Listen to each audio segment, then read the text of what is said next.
this racket and break it up. Well, that's it. You've got your assignment. Good luck.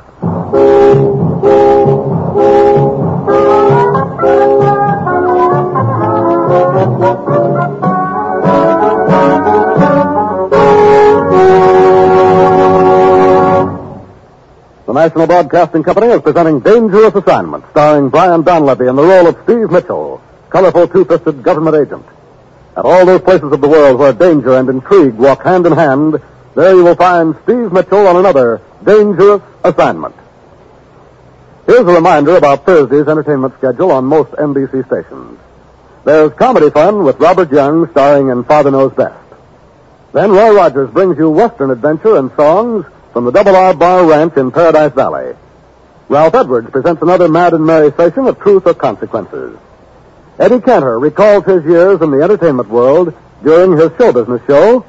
And Judy Canova invites you to mythical Cactus Junction for 30 minutes of fun. It's an enjoyable evening of great radio entertainment. So be sure to hear it all every Thursday night on the NBC Radio Network.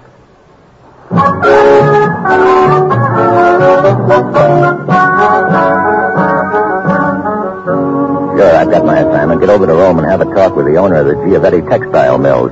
If he can give me the right information, it could lead me to the organization responsible for shipping strategic materials from the U.S. into countries behind the Iron Curtain. It's early Wednesday afternoon when my plane lands, and half an hour after I arrive, I'm in conference with the head man at the Giavetti mills. Senor Mitchell, you must believe me. I'm most eager to cooperate with your government, but what else can I tell you? So you made a deal for the machinery with a man known as Gorda. He came to my office a week ago. He said he'd heard of my misfortune and offered similar machinery for sale. Similar machinery? How similar, Senor Giavetti? The same, of course. They hijacked the machinery, but what could I do? I was desperate. I needed the machinery. It would have taken a year for another shipment to arrive from the United States. I could not wait. So it was a matter of paying Gorda's price or close down, huh? Oh, there's one thing more. The hijacking took place 2 weeks ago. In Naples, yes. Yeah, yours wasn't the only shipment lost. No, I believe that other companies were involved. The police would know about that. Good day, Senor Mitchell.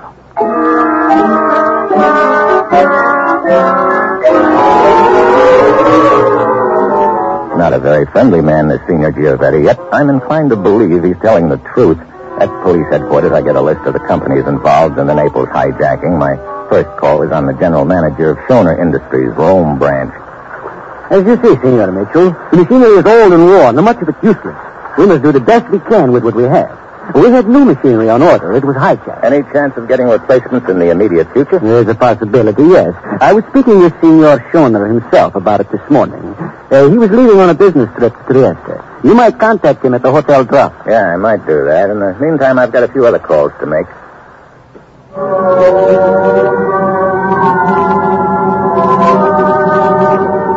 Next on my list is the Biano Company. When I get there, I find the place boarded up tight. It looks like C.J. Biano couldn't carry the ball without new machinery and materials, and has closed shop for good. I get Senor Biano's home address from the watchman, and 20 minutes later, I pull up at a small villa in the country. A heavy-set, balding little gent is just inside the gate, busily trimming a hedge. Ah, buongiorno, senor. Oh, I'm looking for Senor Biano. I am Carmen Biano. What is it that you wish? I'd just like to have a little chat.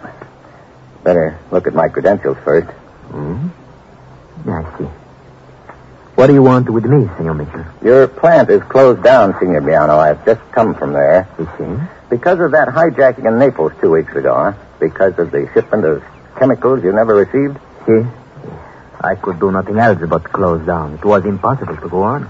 The Giavetti mills were in the same predicament, but they managed to get the machinery and materials they needed. Did they, senor? Yeah, from the hijackers, from a man named Gorda. Senor Giavetti couldn't give me very much information about Gorda, and I thought maybe you might. I, senor? Yeah, he contact you too, Senor Biano? Oh, please, please. It's all over now. I am finished with the mills. Did he contact you? He did contact you, huh? When? When, Senor Biano? 10 days ago. He offered to sell me the machinery and materials I needed. I could not pay what he asked. Where did you meet this man? A coffee house in Trieste. I see. And, hey, wait a minute. Trieste. Schoner is on his way to Trieste.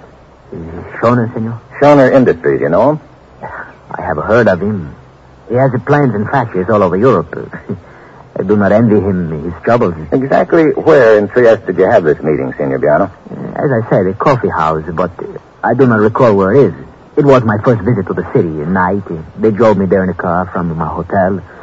I'm afraid I could not tell you how to find it, senor. Oh, great. There must be 100 coffee houses in the city. I am certain it is a rendezvous where all manner of transactions are arranged. It'd take me days to find it, and I wouldn't know what this man looked like.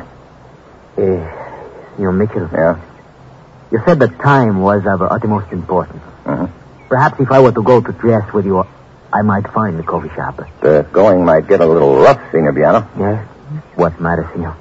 This way I am but an old man with nothing more to do than putter around in my garden. If I help you, perhaps my mill will run again. It's a little under a 2-hour plane ride to Trieste, and late in the afternoon when we arrive, we check in at Hotel Drava and learn that Ludwig Schoner hasn't arrived yet from Zurich. Biano and I start out on a tour of the coffee houses, and just before nightfall, he spots something that jogs his memory. A large statue at the entrance to a park, a crooked street nearby, a bridge. A few minutes later, we find what we're looking for. This is the place, senor Mitchell. This is the coffee house. You sure? Yes. The steps are coming down into the main room, the mirror along the far wall, the chandeliers, the bowls. I remember all of it. Good. Let's sit down here. Not many people in here. You see our man around? No, I do not. Okay. Now, when he does show up, you know what you're going to say? Yes, that I have changed my mind, that I will pay the price. You'll introduce me as your new partner. I'm financing the deal. I understand. Good. In the meantime, I'll finance a pot of coffee. As it turns out, I financed 2 pots of coffee. It's a long wait. The place fills up rapidly, but there's no sign of our man. I leave Biano at the coffee house and drive back to the hotel to see if Ludwig Schoner has arrived. He hasn't. I stick around for a quarter of an hour, and then he finally shows. I wait till he goes upstairs, and then I head for room 605. What is it you wish to see me about, Mr. Mitchell? The hijacking in Naples 2 weeks ago, Mr. Schoner. Oh, that. Cost me a small fortune, that little affair. We could put a stop to all this if we could round up the gang running the racket, Mr. Schoner. Yes. If, Mr. Mitchell. A big word. Is that why your government sent you here to Trieste? They think the gang is here? Don't you? I'm afraid I do not understand. Isn't that why you came to Trieste? There is a certain business concern up for sale here in the city. I'm interested. Your general manager in Rome seemed to think that there was a possibility you'd be getting some new machinery soon. The business I am interested in buying here happens to be a foundry, Mr. Mitchell. The Mosaic foundry. If I can make the machinery I need, I shall not have to depend on shipments from America. Shipments that get hijacked right and left. That's how I shall beat this pack of thieves, Mr. Mitchell. I hope so, Mr. Schoner, for your sake. Now, if you don't mind, Mr. Mitchell, good night.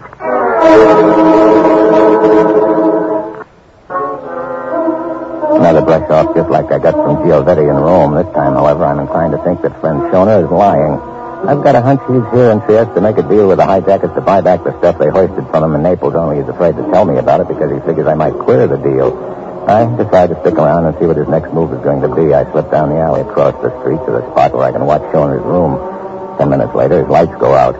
I move out of the alley entrance towards the traffic rolling down the street that fronts the hotel. As I reach the curb, something makes me turn around. There's somebody behind me. He's a tall, skinny, wears thick horn-rimmed glasses. The heel of his hand touches me under the chin and shoves me back into the street.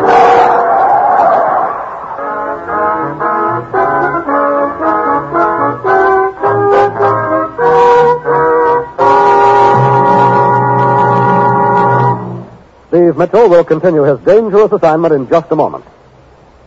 Today, more than ever before, the great scientific minds of our country are hard at work solving the mysteries of cancer. In over 100 research centers located in all parts of the country, there's being carried on the greatest research program against a single disease ever known to man. Now, someday soon, the scientists hope to have the answers.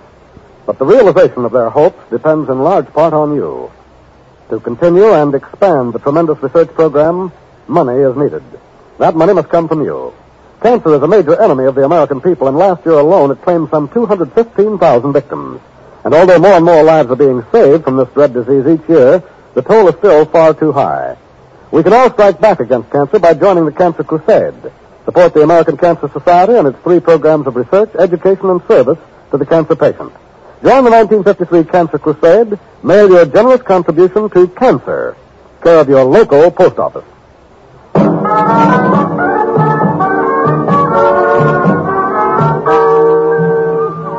Now, back to Dangerous Assignment, and Brian Donlevy as Steve Mitchell.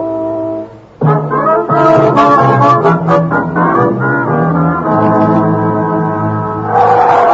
flat on my back in the street. There's a car almost on top of me. I roll out of the way just in time. After the car goes by, I scramble to my feet and dive back to the curb. Tall, skinny gent with the thick glasses would just shove me as nowhere in sight, so this time I get off with a lump on the back of my head and a bruised wallet. But I've got to get to those boys before there's the next time. Could be Shona hired me knocked off. I head back to the hotel, but there's Shona calmly sitting in the lobby reading a newspaper without a care in the world. I figure I'd better check on Diano, whom I left at the coffee house. I telephone and get our word. Such a tip, I do not forget. You also remember Senor Diano, the little gent who was with me at your coffee house? Si, senor. He's still there waiting for me? No, he left right after you did, senor. Oh? Any idea where he went? No. Perhaps your friend would know. My friend? Si. The man who come over to your table after you leave and talked to Senor Diano. He was a tall, thin man. He wore thick glasses.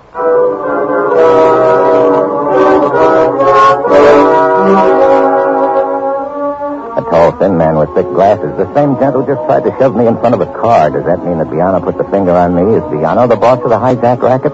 And if so, does that mean that Shona is on the up and up after all? I start to leave the phone booth, then stop. Shona has just put down his newspaper and is glancing at his watch. He gets up and slips out of the lobby, just a hunch, but I follow. He heads for a bar.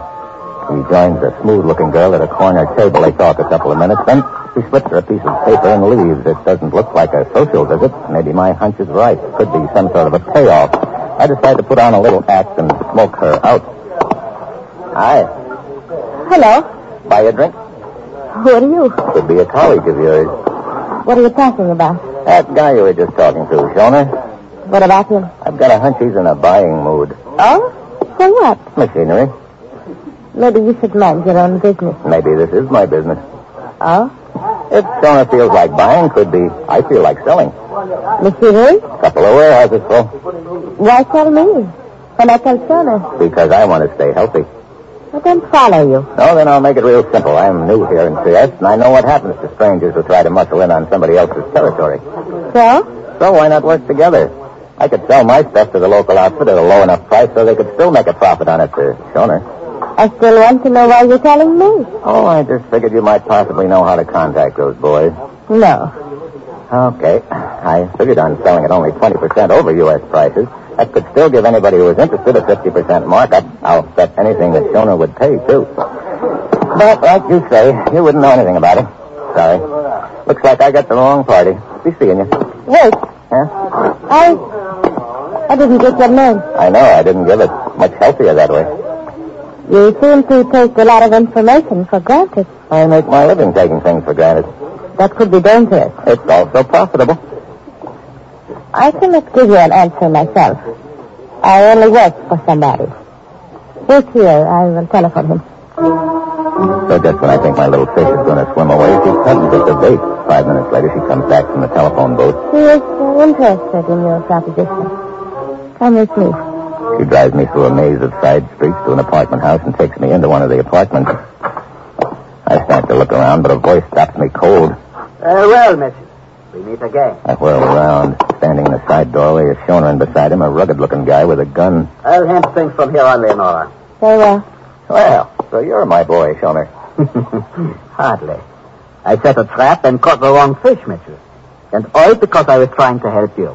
What do you mean? First, let me tell you that Leonora here is the secretary to a local lawyer who is handling my purchases at Mosaic Foundry. What? You remember my telling you I wanted the Mosaic Foundry so I could make my own machinery and not be at the mercy of the hijackers? I wanted the purchase to be handled secretly so my competitors would not get the same idea. That is why I met Leonora in the bar. Keep talking. When you posed as a dealer in hijacked machinery, Leonora thought I should know about it. I thought possibly I could help you find the man you seek. That is why I set up this trap. But I hardly expected to see you walk in. Well, all of this makes an interesting story, Shona. It's more than a story, Senor Mitchell. That's why I'm here. My credentials. Who's that? Police Lieutenant Florio? At your service. Well, looks like I owe an apology all around. Not at all. I only regret that my little trap did not produce the man you seek. Have you any other leads, Senor Mitchell? One, a little gent named Diano, Lieutenant. I see. If you'll give me a description of him, I'll put out a bulletin. Okay. Well, I'd better get back to my hotel. I'll be glad to drive you back, Senor Mitchell. After all, when you thought I was a hijacker, you offered to buy me a drink. I intend to hold you to it.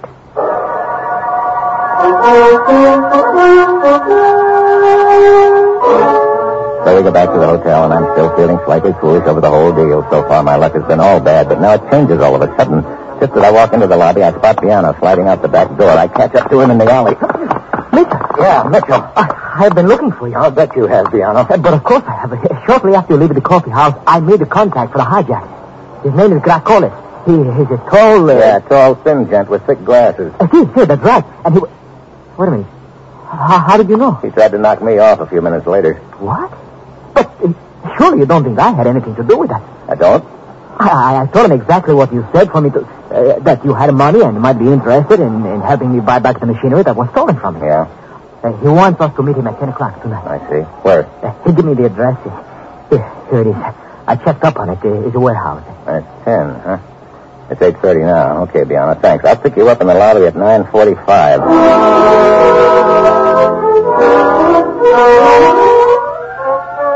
I go back inside, wondering if Biana's telling the truth. If he isn't, then the meeting at 10 in the warehouse is a trap. Either way, I've got to find out. I grab Leonora and hustle her into her car. We head for the industrial district. Steve, I don't understand all this. I bring you back to your hotel so you can buy me a drink. Then you make me drive you to this section of the city. That drink will have to wait. I've got a date with Biano at that warehouse up ahead at 10 o'clock. But Piano's not with you, and it's only there. That's right. I figure if it's a trap and I arrive early, I may trap the trapper. Trapper? What is this? I don't understand. You don't have to. Just pull up and let me out here. We'll have that drink as soon as this is over. I hope. Leonore lets me out half a block from the warehouse. I ease up to it and look around. Nobody in sight. I let myself in. Crates are stacked all over the joint, and it looks like the stuff's been repacked and marked. Yeah, this is headquarters, all right, then. I spot a light up a flight of stairs. I work my way up quietly. It's a small office. The door is half open, and inside, sitting behind the desk in a swivel chair, is Gracolis, the tall gent with the thick glasses. I wait until he swings around to look out the window with his back to me. I ease up behind him, slide my arm around his neck, and squeeze. And my eyes flick out the window, rivet on a sign plastered on the side of a building across the alley, and that sign slides the whole deal into place.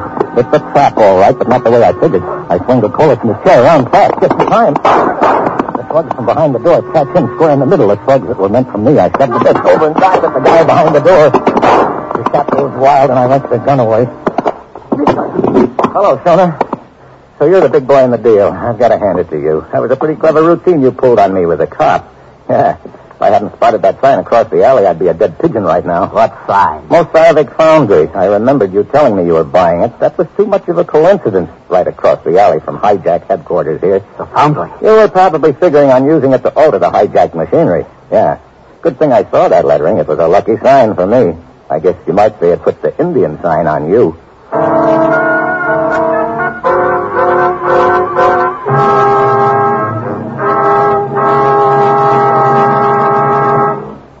Our star, Brian Donlevy, will return in a moment. If musical entertainment is high on your list of enjoyable radio programming, then NBC's Monday Night of Music was designed especially for you. When you set your radio dial to most NBC stations on Monday evening, you'll hear such stellar programs as The Railroad Hour, The Voice of Firestone, The Telephone Hour, and The Dinah Shore Show. The Railroad Hour presents Gordon MacRae and guest stars in memorable operettas. Howard Barlow conducts the orchestra and chorus on The Voice of Firestone, and the program always features the finest musical artists. The Telephone Hour brings you the music of Donald Voorhees and the Bell Symphonic Orchestra, as well as famous guests from the realm of music. Also on Monday evening, you'll enjoy hearing the new Dinah Shore Show. Dinah now brings her singing talent to the NBC radio microphone twice each week, every Monday and Friday. Remember to join us for the new Dinah Shore Show. Make it a date to be one of the millions of people who each Monday evening enjoy NBC's musical program schedule.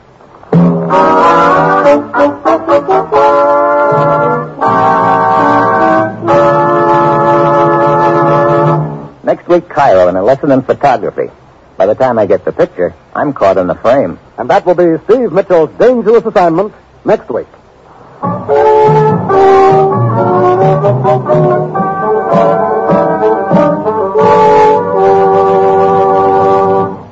Featured in tonight's cast were Don Diamond, Hal Gerard, Tony Barrett, Harry Bartell, and Virginia Gregg.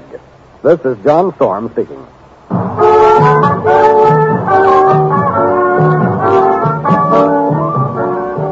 Dangerous Assignment, starring Brian Donlevy as Steve Mitchell with Herb Butterfield as the commissioner, is written by Bob Blythe and Adrian Jandot, and is directed by Bill Karn. Be with us again next week at this time when Brian Donlevy, starring in the role of Steve Mitchell, will embark on another transcribed Dangerous Assignment.